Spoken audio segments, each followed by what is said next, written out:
Hi, and welcome to HRT and THC and E for estrogen with Riley. I don't know, it's not really a thing. I'm here enjoying some delicious infused cookies from Playhouse Bakery from my friend Taylor. You gotta get in on this, super fucking delicious. And today I'd like to talk about the fear of change and my journey about that. Some like 2, 3+ years ago, I was having what I considered fantasies about being a woman, and I would kind of keep this to myself. On very rare occasions, I would find friends that I trust and do dress up or makeup with them, and I was very centered in that fear. I was like, what are people going to do? What are people going to think if I wear makeup in public or wear a dress in public? And this fear dominated my life. I felt like whenever, even presenting the way I did as a male, walking down the street, I felt like eyes were always on me. I was always being vigilant and hypersensitive about other people's perceptions of me.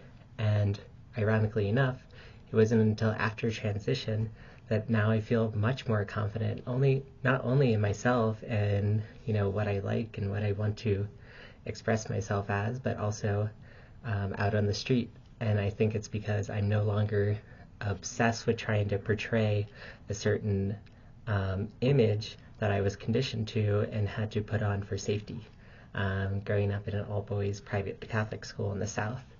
And now I want to try not only transitioning openly with a new name, new pronouns, as a trans woman, but also doing some like voice training.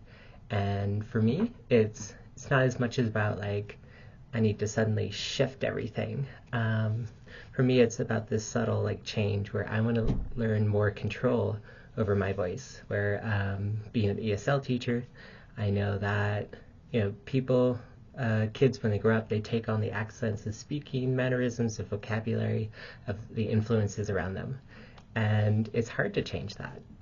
But people do. People change language. They learn a new language all the time. They learn to speak in a different way. Actors learn to put on accents, and other people just lose their accents. And change is part of life.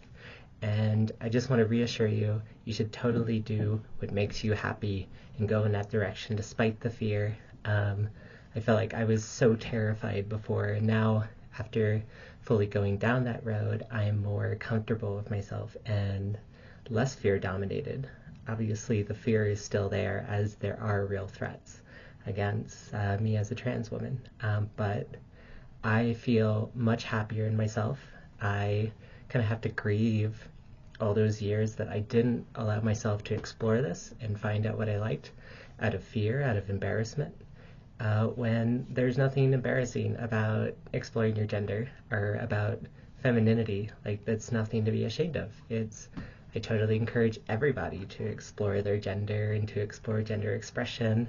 It's like it's there to serve us, not us to conform to these boxes that some people are just obsessed with staying in those boxes and never having them shake, and they have trouble with ambiguity. They don't know how to change their mind because they feel like everything is being questioned around them, and they feel insecure and also probably jealous of the freedom and love that like I found after transitioning, that I feel like I was unable to connect to people or myself before, and now I can in ways I can't even explain.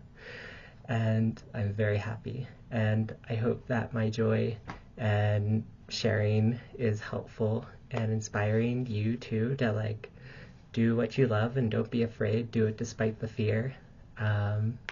I think that it's important to face our fears, to go into the unknown, to try new things, to go to different places, to meet new people. I've changed living places many times. I just went and moved to Australia and taught English and did all of that also in Spain, and from Louisiana to California to Denver. And it's a very scary experience to like not know anybody, to not know what's going to happen. But these experiences have been the most influential in my life. I was able to meet so many incredible people and really know myself and feel confident that I know myself better than anybody else. Like, for all the haters out there, the TERFs and the anti-queers, like, you think they actually understand biology or science and know more than you do? I bet not. I bet that they are just insecure and wanting to hold on to something, some power that they have in this structure that society is currently functioning on, or whatever. And I just want to say it's bullshit. Like, you know yourself, you're allowed to freely express yourself. I'm a big fan of personal autonomy and exploration. And if you're not hurting anybody, fuck everybody else. I'd say that it is important to find the right community, find the right friends to explore this with, unless you really feel confident doing it on your own.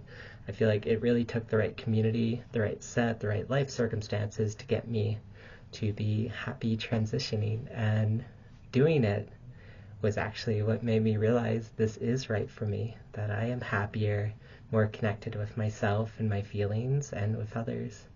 And I hope that inspires you if you're currently on the cusp of wanting to do something you're afraid of. Okay. HRT, Riley out.